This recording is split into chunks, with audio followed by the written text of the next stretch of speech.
ગામડાનો ધબકાર ચેનલના સૌ ખેડૂત મિત્રોને જય માતાજી. મિત્રો, આજે 24 ઓક્ટોબર. હવામાનની વાત કરીએ તો મિત્રો, આ સિસ્ટમની એક ખાસિયત છે. એમાં અમારા વેધર ગુરુ અશોકભાઈ પટેલે એનું મૂલ્યાંકન એવી રીતે કર્યું છે કે ઇતિહાસમાં બહુ ઓછી વાર આટલી ઉપર સિસ્ટમ આવે, એટલે કે હિન્દ મહાસાગરમાં જે લક્ષદ્વીપથી દૂર હતી તે આટલી ઉપર આવી હોય એવા બહુ ઓછા બનાવો ઇતિહાસમાં બનેલા છે. આની ખાસિયત એ છે.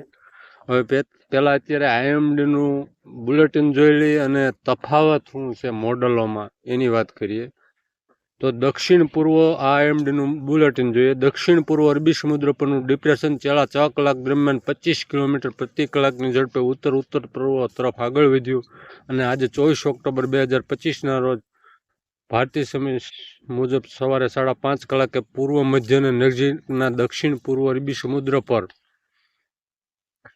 અમનદીવી લક્ષદ્વીપથી લગભગ 340 કિલોમીટર ઉત્તર પશ્ચિમ, પંજીમ ગોવાથી 430 કિલોમીટર દક્ષિણ પશ્ચિમ અને મેંગલોર કર્ણાટકથી 480 કિલોમીટર પશ્ચિમમાં કેન્દ્રિત હતું. આગામી 24 કલાક દરમિયાન તે પૂર્વ મધ્ય અરબી સમુદ્રમાં લગભગ ઉત્તર પૂર્વ તરફ આગળ વધવાની શક્યતા છે. પૂર્વ મધ્ય અરબી સમુદ્ર અને નજીકના કર્ણાટક, ઉત્તર કેરળના દરિયાકાંઠા ઉપર હવાનું ચક્રવાતી પરિભ્રમણ ઉપરોક્ત સિસ્ટમ સાથે ભળી ગયું છે.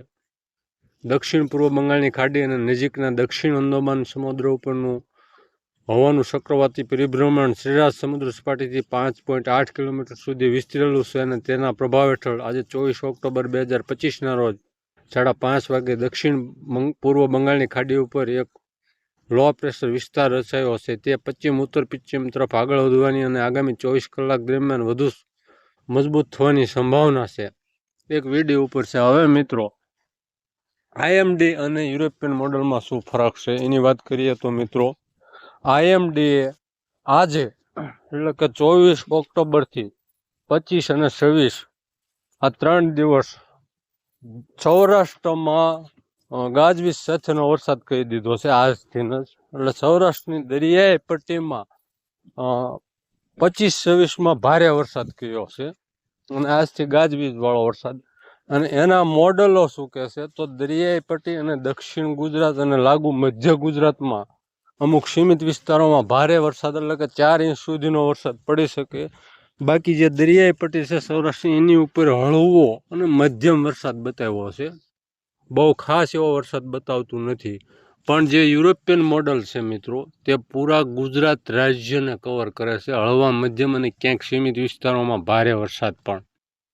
તે 28, 29, 30 સુધી આ વરસાદની સંભાવના વ્યક્ત કરી રહ્યું છે અને મોટાભાગે યુરોપિયન મોડલ મુજબ બનતું હોય છે.